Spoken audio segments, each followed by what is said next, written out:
नमस्कार, बहुत स्वागत है आप सभी का। आप देख रहे हैं आपकी बात मध्य प्रदेश और मैं हूं अभिलाष मिश्रा। आज हम बात करेंगे आरटीओ घोटाले की, जो मध्य प्रदेश से लेकर पूरे देश में छाया हुआ है। एक ऐसा आरक्षक जिसके पास से करोड़ों की अकूत संपत्ति मिली, और जब संपत्ति मिली तो एक एक कर कई नेता, मंत्री, पूर्व मंत्रियों के नाम उससे जुड़ते चले गए। इस पूरे मामले की जांच के लिए लोकायुक्त, इनकम टैक्स और ईडी जैसी बड़ी एजेंसियां काम पर लग गईं। लगा कि सौरभ शर्मा को जल्द गिरफ्तार कर लिया जाएगा, लेकिन तीन बड़ी एजेंसियों को धता बताते हुए सौरभ शर्मा पिछले कई दिनों से नदारद है। हद तो तब हो गई जब कथित तौर पर आज सौरभ शर्मा सीधे भोपाल कोर्ट पहुंच गया। जिस व्यक्ति के नाम पर लुकआउट नोटिस जारी किया गया है, जिसके नाम पर सबसे बड़ी जांच एजेंसियां जांच कर रही हैं, जिसके नाम पर पूरे मध्य प्रदेश में सियासी कोहराम मचा हुआ है, जिसने मध्य प्रदेश की छवि को पूरे देश में एक बार फिर भ्रष्टाचार के नाम पर धूमिल किया है, वो खुलेआम कथित तौर पर कोर्ट पहुंचता है, कोर्ट से सरेंडर की गुहार लगाता है। और कोर्ट जब उसकी गुहार को, उसकी एप्लीकेशन को देखते हैं तो वो कहते हैं कि हमें आपके मामले की जानकारी के लिए केस डायरी बुलानी पड़ेगी, जो कथित हमारे सूत्र जानकारी दे रहे हैं, क्योंकि इस पूरे मामले में कोई भी कुछ खुलकर कहने को तैयार नहीं है। मामला हाई प्रोफाइल है तो कोई कुछ खुलकर कुछ कहना ही नहीं चाहता। पर हमारे जो सूत्र बता रहे हैं और कांग्रेस ने जो आरोप लगाए हैं वो ये कि सौरभ शर्मा आज कोर्ट पहुंचा भोपाल में, उसने आवेदन दिया कि उसका सरेंडर करा लिया जाए। इसलिए करा लिया जाए क्योंकि उसकी जान को खतरा है, अगर वो पुलिस कस्टडी में जाएगा तो उसकी जान को खतरा है, कुछ लोग उससे मरवा सकते हैं। कोर्ट ने मामले की गंभीरता को समझते हुए केस डायरी जांच एजेंसियों से मंगा ली है। खबर यह भी है कि कल या परसों कभी भी सौरभ शर्मा किसी भी दिन अचानक आकर कोर्ट में सरेंडर कर सकता है। अब सवाल ये कि हमारी जांच एजेंसियां पूरी तरह से निगाह बनाए हुए हैं, उसके बाद भी आखिरकार कोर्ट में सरेंडर करने के लिए वो पहुंचा कैसे? और दूसरा ये कि अभी तक तीन बड़ी एजेंसियां उसे गिरफ्तार करने में क्यों नाकाम हैं? कौन से वो नाम हैं जो सौरभ शर्मा के दिल में छिपे हुए हैं, और वो जब मुंह खोलेगा तो किसका नाम बोलेगा? इसी मुद्दे पर आज शुरू करते हैं आपकी बात।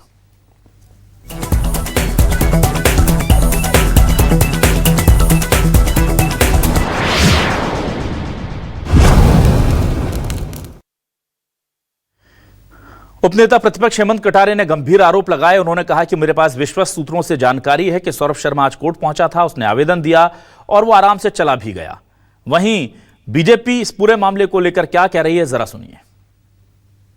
सौरभ शर्मा, जिसको पूरी मध्य प्रदेश की पुलिस तलाश रही है, आज मुझे ज्ञात हुआ है बड़े ही विश्वसनीय सूत्रों के द्वारा कि वो ऐसी फरारी के दौरान भी भोपाल कोर्ट में पहुंचकर सरेंडर की एप्लीकेशन फाइल करके निकल गए हैं। तो ये एक जांच का भी विषय है कि क्यों जांच एजेंसियों ने सौरभ शर्मा को इतनी छूट दी। यदि वो वास्तविक ये बात सही है कि वो कोर्ट पहुंचे और कोर्ट पहुंचने के बाद भी पुलिस ने गिरफ्तार नहीं किया है, तो ऐसे किन भाजपा के नेताओं का संरक्षण है इस व्यक्ति को, जिसको पूरी मध्य प्रदेश की पुलिस तलाश रही है, वो भोपाल कोर्ट में आकर के एक एप्लीकेशन फाइल करके चले जाए सरेंडर की? तो ये बहुत चिंता का विषय है। मुझको मालूम है जन्नत की हकीकत, दिल समझाने के लिए, दिल बहलाने के लिए गालिब ख्याल अच्छा है। कांग्रेस को ऐसा लगता है, लेकिन मुझे लगता है भारत के अंदर संविधान है, भारत के अंदर न्याय प्रणाली है, और उस न्याय प्रणाली के अंतर्गत हर व्यक्ति को उसमें अधिकार प्रदत्त हैं, और अपने अपने जो लोग हैं अपना न्यायालय के लिए जाते हैं, न्यायालय में जा रहे हैं। लेकिन जांच एजेंसियां जो कार्रवाई करती हैं, जांच एजेंसियां अपने हिसाब से कार्रवाई करती हैं, और उनकी कार्रवाई के बाद में वो सब सारा चीज़ रहेगी, उसमें दंड करने का भी प्रावधान रहता है। तो भारतीय जनता पार्टी के समय सारी जांच एजेंसियां निष्पक्ष होकर के, इंडिपेंडेंट होकर के कार्य कर रही हैं, संविधान का पालन कर रही हैं। आज के सवाल बड़े कड़े हैं, जरा सवाल आपको दिखाते हैं और फिर इस डिबेट को आगे बढ़ाते हैं। हमारे सवाल देख लीजिए। सौरभ शर्मा ने जताई सरेंडर की इच्छा, आरटीओ घोटाले के मास्टरमाइंड की कौन चाहता है हत्या? सोती रह गई लोकायुक्त, आईटीओ और ईडी। सौरभ शर्मा के अदालत पहुंचने की भनक तक नहीं लगी, यह कांग्रेस कह रही है कि ये सब बैठे रह गए। सौरभ मुंह खोलेगा तो किसका नाम बोलेगा? मंत्री, पूर्व मंत्री के नाम से कुहासा कब छटेगा? यह भी बड़ा सवाल है। यह सियासी तौर पर कैरेक्टर असैसिनेशन हो रहा है या सच में कोई जानकारी है? सौरभ शर्मा को गिरफ्तार करने में लोकायुक्त, ईडी, आईटी नाकाम, सरेंडर के बाद उगलेगा किस किस का नाम? अब यह भी कहा जा रहा है कि सरेंडर होगा तो नाम लिया जाएगा, लेकिन यहां पर बड़ी चीज यह है कि जो सूत्रों से जानकारी मिल रही है कि सौरभ शर्मा ने अपने आवेदन में लिखा है कि उससे जान का खतरा है, यानी कि कुछ लोग हैं जो नहीं चाहते कि वो मुंह खोले। इस पूरे मसले पर बातचीत करने के लिए हमारे साथ तीन खास मेहमान जुड़ रहे हैं। बीजेपी से हमारे साथ वरिष्ठ नेता प्रवक्ता योगेश गुप्ता जी जुड़ रहे हैं। योगेश जी बहुत स्वागत करता हूं आपका। कांग्रेस से वरिष्ठ नेता प्रवक्ता शहरयार खान साहब हमारे साथ जुड़ रहे हैं। शहरयार खान जी बहुत स्वागत है आपका भी। वरिष्ठ पत्रकार के तौर पर योगीराज योगेश जी ने हमें ज्वाइन किया, उनका भी बहुत स्वागत करता हूं। सबसे पहले मैं शहरयार जी आपके पास आता हूं। शहरयार जी, ये देखिए सूत्रों के मुताबिक खबर है, बड़ा नाटकीय घटनाक्रम हुआ आज। पहले खबर आई कि गिरफ्तार सरेंडर कर दिया, फिर खबर आई कि आवेदन दिया है, फिर खबर आई कि जान से मारने की जो चिंता है वो भी जताई है। क्या कहेंगे आप?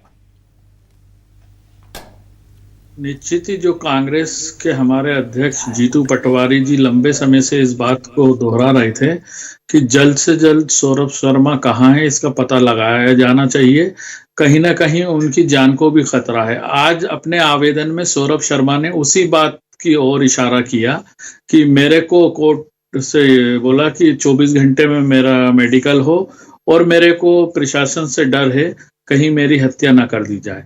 तो निश्चित ही इसमें बहुत बड़े नाम हैं जो कहीं ना कहीं सौरभ शर्मा की गिरफ्तारी के बाद, उसके सिलेंडर के बाद जब वो पुलिस रिमांड पे लेगी तो वो चीजें सामने आएंगी। तो इसी का डर और भय था।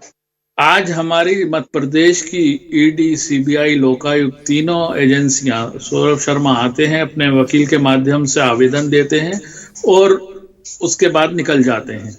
और हमारी ये जागरूक तीनों एजेंसियां बिल्कुल आराम की नींद लेती रही। कहीं कोई हलचल नहीं थी, कहीं कहीं उनके पास कोई इंटेलिजेंस नहीं थी। ये सरकार की इंटेलिजेंस फेलियर जब है जबकि गृह मंत्रालय हमारे मुख्यमंत्री के अधीन है। तो इस तरह के ये प्रपंच जो भाजपा की सरकार कर रही है, निश्चित ही इनके यहाँ जो परिवहन विभाग की मलाई थी, एक हवल सिपाही के रूप में सौरभ शर्मा ने जो अर्जित करी है, उसमें जो कांग्रेस पार्टी बोलती आ रही है कि ये दो पूर्व मंत्रियों की आपस की ओहो-पोहो है और इसकी सुई पूर्व मुख्यमंत्री तक भी जाएगी। तो सौरभ शर्मा और कांग्रेस का जो शक था, वो सौरभ शर्मा का जो डर है और कांग्रेस का शक था, वो उसी ओर ये केस जा रहा है। निश्चित ही आप देखिएगा गिरफ्तारी के बाद जो निकल के आएगा उसमें मध्य प्रदेश में बड़ा एक कांड जो कि करीब 100 करोड़ रुपए का ये घोटाला है, उसमें घोटाले के आंकड़े भी सामने आएंगे। ठीक है, योगेश गुप्ता जी आपके पास आता हूं। योगेश जी देखिए, बड़ा नाटकीय घटनाक्रम चल रहा है। एक तरफ तो ऑलरेडी ये कहा जा रहा है कि इतना बड़ा घोटाला हो गया और बीजेपी के शासन में हुआ, तो जाहिर सी बात है सरकार पर सवाल उठ रहे हैं, भले उसके लिए जिम्मेदार कोई हो। दूसरा सवाल ये उठ रहा है कि इतनी सारी जांच एजेंसियां लगी हैं, सौरभ शर्मा गिरफ्तार नहीं हो रहा है। और अब तीसरा सवाल ये उठ रहा है कि वो भोपाल में आकर के और सरेंडर का आवेदन देकर के चला गया और अभी तक उसकी गिरफ्तारी नहीं हो पाई है। तो सवाल तो बहुत सारे उठ रहे हैं सर, क्या कहेंगे आप? देखिए अभिलाष जी, डॉक्टर मोहन यादव की सरकार सुशासन और भ्रष्टाचार मुक्त शासन, इस टैग लाइन को लेकर अपनी प्रतिबद्धता के साथ, पूरी मुस्तैदी के साथ काम कर रही है। पिछले 1 वर्ष में डॉक्टर मोहन यादव की सरकार ने कई ऐसे उल्लेखनीय कार्य किए हैं जिनसे उनकी नीयत और उनकी कार्य क्षमता साबित होती है। और निश्चित रूप से सौरभ शर्मा का जो प्रकरण है वो भी भारतीय जनता पार्टी शासित सरकार में ही, भारतीय जनता पार्टी सरकार के अधीन एजेंसियों ने ही पकड़ा है। और इसमें हमारे यशस्वी मुख्यमंत्री डॉक्टर मोहन यादव के स्पष्ट दिशा निर्देश थे कि कितनी भी बड़े नाम क्यों ना आए इस कॉन्स्पिरेंसी में, उन नामों को उजागर किया जाएगा। किसी को किसी भी प्रकार का कोई संरक्षण नहीं दिया जाएगा। तो निश्चित रूप से सौरभ शर्मा और उससे जुड़े हुए व्यक्तियों के ऊपर मध्य प्रदेश शासन की ओर से जो शिकंजा कसा गया, जो उसकी संपत्ति फ्रीज की गई, जो उसके खाते फ्रीज किए गए, जो उसका ट्रांजैक्शन बैन किया गया और जो लुकआउट नोटिस जारी हुआ, तत्पश्चात इतना दबाव बनाने के बाद आज वो इस स्थिति में आया है कि उसको सरेंडर करने पर मध्य प्रदेश सरकार ने ही मजबूर किया है। और निश्चित रूप से जांच एजेंसियां अपना काम बखूबी कर रही हैं, नेक नियत से कर रही हैं और 1-2 दिन में हमारी एजेंसियों के माध्यम से सौरभ शर्मा को कोर्ट के कटघरे में खड़ा किया जाएगा। नहीं, ये आपकी एजेंसियां हमारी करेंगी या खुद ही जाके खड़े हो रहे हैं? वो तो सवाल तो यही उठ रहा ना योगेश जी कि हमारी एजेंसियां खड़ा कहां कर रही हैं? इतने दिन से तो हम देख रहे हैं। वो तो आज खबर है कि वो खुद ही चले गए कि इनसे नहीं हो रहा, चलो मैं ही आ जाता हूं, मैं ही अपना पेट्रोल जला लेता हूं। ये तो बड़ा हमारे लिए, हमारी जांच एजेंसियों के लिए और हम सबके लिए बड़ी हास्यास्पद बात है कि भाई एक ऐसा शख्स जो आरक्षक रहते हुए करोड़ों कमा गया, जिसके पास से सोने चांदी के अकूत खजाने मिलते हैं, और वो इतने लंबे समय तक हमारी पुलिस की पहुंच से बाहर है और भोपाल में ही ये मौजूद है। ये तो मतलब बहुत ही बड़ी चीज है। नहीं, देखिए, ये सब मीडिया के माध्यम से ये जो जानकारी, ये इसकी कोई पुष्टि तो हुई नहीं है इस प्रकार की कोई, और इस प्रकार के कयास पिछले कई हफ्तों से लगाए जा रहे हैं कि कभी कोई कह रहा है कि दुबई में कहीं कहीं है, कहीं कहीं है। तो ये सब कयासबाजी है और जांच एजेंसियां पूरी गंभीरता के साथ सौरभ शर्मा के ऊपर शिकंजा दिन प्रतिदिन कसती जा रही हैं, और उसी का परिणाम है कि जल्दी से 1 या 2 दिन के अंदर सौरभ शर्मा हमारी पुलिस कस्टडी में होगा। ठीक है, मैं आ जाता हूं योगेश जी। देखिए, सीधा सवाल ये कि ये दरअसल पुलिस जो है जांच के नाम पर या छानबीन के नाम पर या बयानों के नाम पर 3rd डिग्री टॉर्चर का इस्तेमाल उस पर ना करें योगेश, जो सौरभ शर्मा है इस पर। और साथ ही साथ योगेश जी, ये एक और सवाल ये भी है कि बहुत ही सोच समझकर पूरा टाइम लेकर के वकील के जरिए जो आवेदन दिया गया है कोर्ट में, उसमें लिखा है कि मुझे मारने की साजिश हो रही है, जो सूत्र बता रहे हैं। दूसरा लिखा है कि मैं चाहता हूं कि मेरा प्रतिदिन मेडिकल हो ताकि पुलिस उस पर 3rd डिग्री का इस्तेमाल ना कर पाए। और ये तमाम चीजें बहुत सोच समझ के बहुत आराम से डिसाइड की गई हैं। जो जानकारी अगर आई है उस पर हम यकीन करें तो आपको क्या लग रहा है, अगर सरेंडर कर देता है कोर्ट में सौरभ शर्मा, तो ये जांच एजेंसियों के लिए बड़ी कहते हैं ना छिछालेदार हो जाएगी? नहीं, देखिए, जांच एजेंसियों की छिछालेदार तो खैर हो ही रही है। एक वो फिल्म का डायलॉग नहीं था कि 3-3 मुल्कों की पुलिस भी डॉन को नहीं ढूंढ पा रही है। तो 3-3 जांच एजेंसियों की फोर्स नहीं ढूंढ पाई उसको।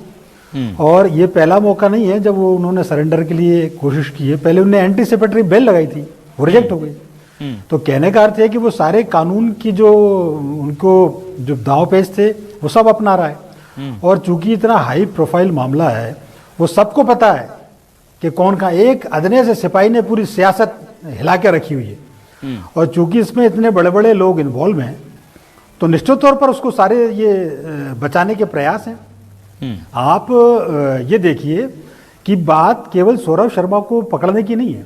बात यह है कि वो 54 किलो सोना कहाँ है, किसका है सोना वो 54 किलो?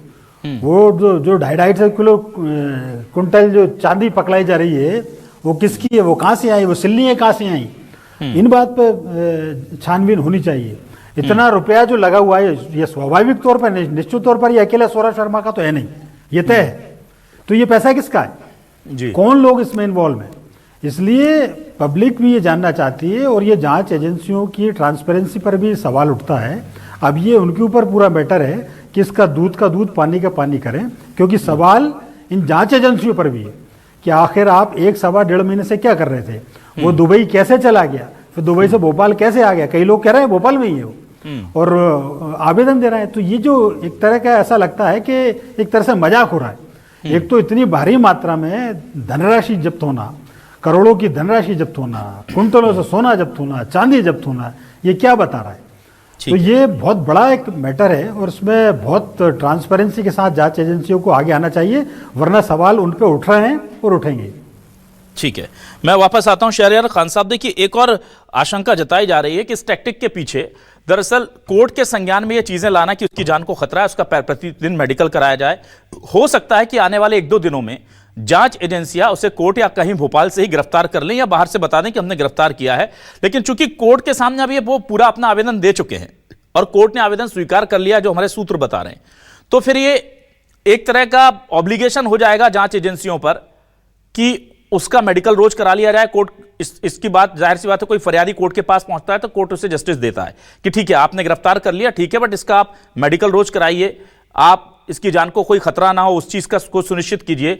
तो ये दरअसल उसने अपनी सिक्योरिटी के लिहाज से आवेदन दिया है और फेस सेविंग के लिए हो सकता है कि 1-2 दिनों में जांच एजेंसियां उसे गिरफ्तार करके पब्लिक के सामने पेश करें और बोला कि देखिए, इसने सरेंडर नहीं किया है, इसको हमने ही गिरफ्तार किया है। क्या यह भी पूरी थ्योरी चल रही है? बिल्कुल, जो मेरे सूत्र बता रहे हैं, आज कोर्ट में जो पूरा 2 बजे से बल्कि 1 बजे से जो पूरा एक नाटकीय घटनाक्रम हुआ, उसमें लगभग 3 बजे तक ये खबर थी कि वो आवेदन के बाद जो उनके वकील का बयान है, उन्होंने बोला कि मैंने कोर्ट के अंदर सौरभ शर्मा को छोड़ दिया था। उसके बाद क्या हुआ वो सब ईडी और ये लोकायुक्त की टीमें बताएंगी, पुलिस की टीमें बताएंगी। तो यानी कि कहीं ना कहीं सौरभ शर्मा पुलिस के पास है अब उससे प्रेशर डाल के जो भी चीज है वो करवाई जाए या कहलवाई जाए, वो एक अलग बात है। वो आगे जांच में और आगे के पुलिस के और इन जांच एजेंसियों के मूवमेंट से पता चलेगा। लेकिन ये इतना ही सच्ची बात है कि एक अदना सा सिपाही, इतनी बड़ी धनराशि जो उसके पास से मिल रही है, ये तो उसका हिस्सा होगा शायद जो उसके पास से मिला। बाकी उसने किस किस को कमा के दिया, वो 2 पूर्व मंत्रियों का जो नाम आ रहा है उनके क्या संलिप्तता है और पूर्व मुख्यमंत्री तक इसके तार जा रहे हैं, वो जांच एजेंसियां उसको क्या निकाल पाएंगी? क्या वो अपने धर्म का निर्वहन ईमानदारी से कर पाएंगे? क्योंकि अभी तक की जांच में तो ऐसा लगता रहा कि इन्होंने 93 करोड़ 58 लाख रुपए की राशि जो जब्त हुई, उसके बाद भी जिस ढिलाई के साथ इस केस को डील कर रहे हैं, उससे तो साफ यह है कि लीपापोती करने की मंशा है। इसमें बड़े बड़े मगरमच्छ के नाम आना तय है। और भाजपा ने मध्य प्रदेश को भ्रष्टाचार प्रदेश बना दिया, और हमारे भाजपा के साथी बैठ के यहाँ पर कितने सफाई के साथ झूठ और पेश कर रहे हैं कि मध्य प्रदेश में विकास और मध्य प्रदेश में सबका जीरो टॉलरेंस, और ये सब इनके जुमले हैं। लेकिन यहाँ पर एक बाबू, एक सिपाही, एक किलर जो निकलता है, वो सब करोड़ों अरबों रुपए की संपत्ति के मालिक निकलते हैं। उज्जैन के भी हमने देखे कई क्लर्कों का, मध्य प्रदेश में और जगह पे भी। ये एक अकेला सौरभ शर्मा वाला मामला नहीं है। और जो लोकायुक्त में लगभग 70 केस में जो जांचें हो चुकी, उसमें मुख्यमंत्री, जो पूर्व मुख्यमंत्री थे, उन्होंने उसमें कोर्ट में वो केसों को जाने नहीं दिया और उनको बचा के, उनको उनकी जांचों को खत्म करा के उनको संरक्षण देने का काम करा। और इसमें आप देखिएगा शीघ्र ही वो आंकड़ा भी आ जाएगा, कितनों के खिलाफ जांचें चल रही थी और कितनों को इस सरकार ने ईमानदारी से सजा दिलाने का काम करा। तो वहां पर 39 ऐसे प्रकरण हैं जिसमें ये सरकार ने उनको बचाने का काम करा है। और वो जो जांच में पड़े हुए 800 कुछ केस हैं, उसमें धूल खा रही फाइलें हैं, क्योंकि अधिकारियों को ऊपर से निर्देश है कि उसकी धूल मत हटाइए, ये हमारे संरक्षण में ही पले पड़े हैं और हमारी इसमें हिस्सेदारी मिल चुकी है, तो इसलिए इनको मत छूइए।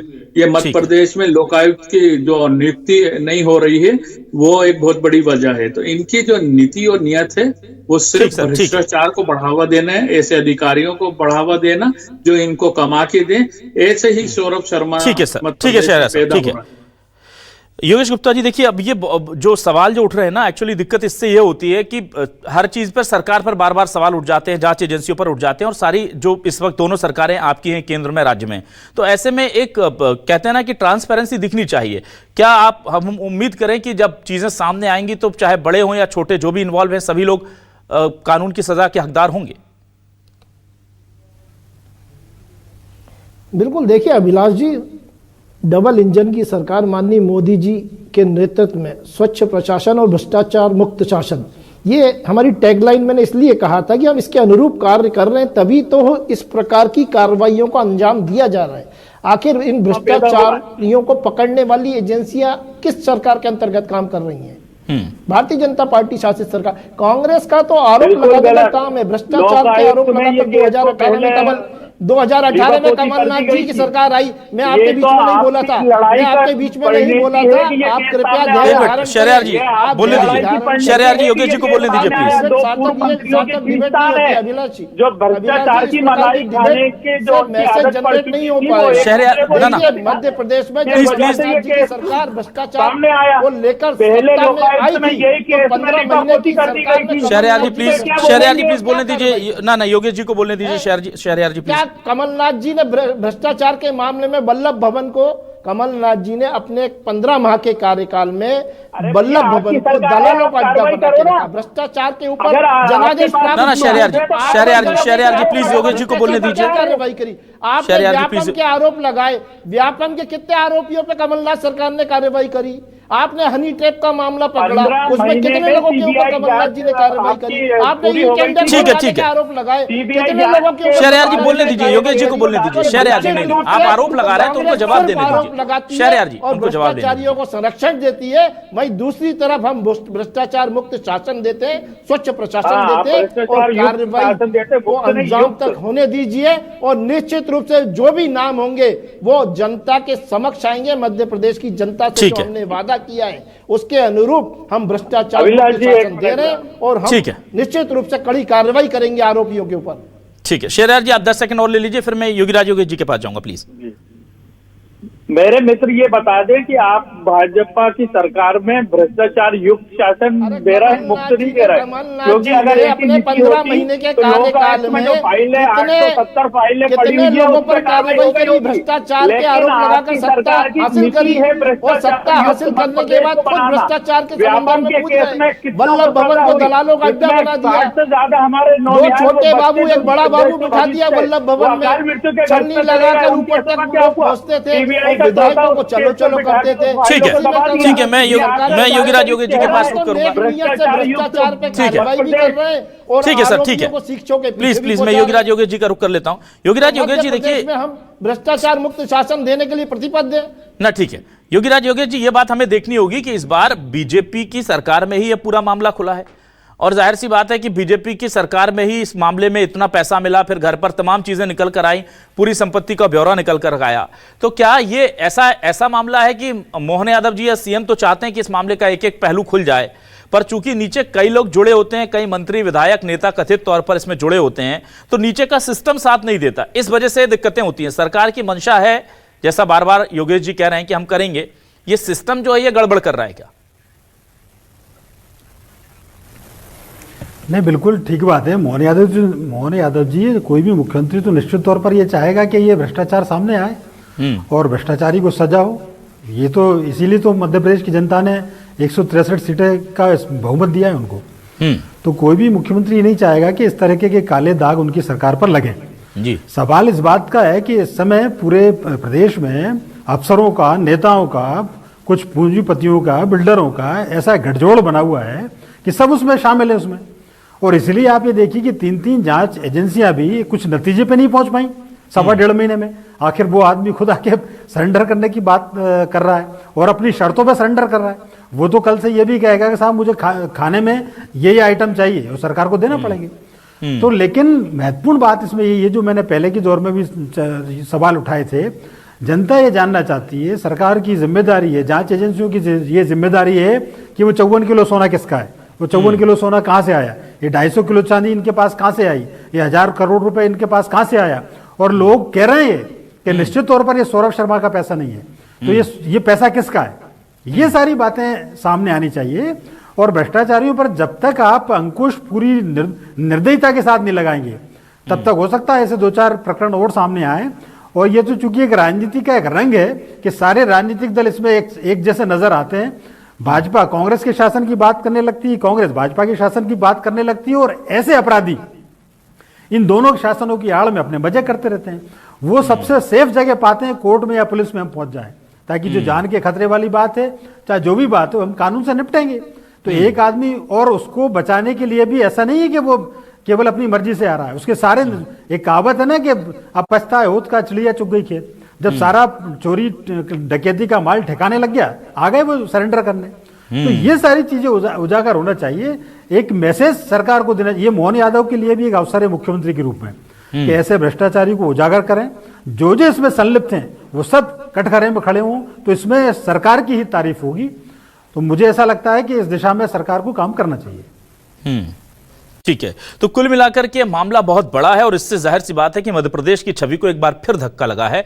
पर अच्छी बात यह है कि इनिशिएट यह जांच मोहन यादव जी की सरकार ने की है और उसके बाद यह पूरा खुलासा हुआ है। हां, सौरभ शर्मा की गिरफ्तारी और जिस तरह से जांच एजेंसियों ने कथित तौर पर अमाउंट की राशि में पहले कुछ कहा फिर बाद में कुछ कहा, सवाल उठने तो लाजमी है, सवाल तो देखिए उठेंगे। और चूंकि डबल इंजन की सरकार है तो सारा का सारा प्रेशर जो है वो इस वक्त बीजेपी की सरकार पर है, चाहे केंद्र पर हो या मोहन यादव जी की सरकार पर।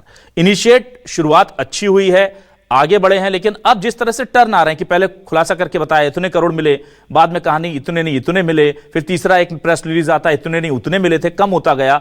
इन तमाम चीजों से आम आदमी के मन में शंका होती है। सौरभ शर्मा को 3 एजेंसियां गिरफ्तार नहीं कर पाती और अगर वो कोर्ट पहुंच जाते हैं, आम आदमी के मन में शंका होती है। अब सरकार की जिम्मेदारी है कि ट्रांसपेरेंट दिखने की बातें करने वाले सिस्टम को पूरी तरह से ट्रांसपेरेंट बना पाती है या नहीं, और जो कोशिश या इनिशिएटिव सरकार ने लिया है करप्शन फ्री एमपी का, वो कितना पूरा होता है ये देखा जाएगा। बहुत शुक्रिया योगेश गुप्ता जी, शहरयार खान साहब, योगीराज योगेश जी हमारे साथ जुड़ने के लिए, इस डिबेट का हिस्सा बनने के लिए। तमाम दर्शकों का शुक्रिया। नमस्कार।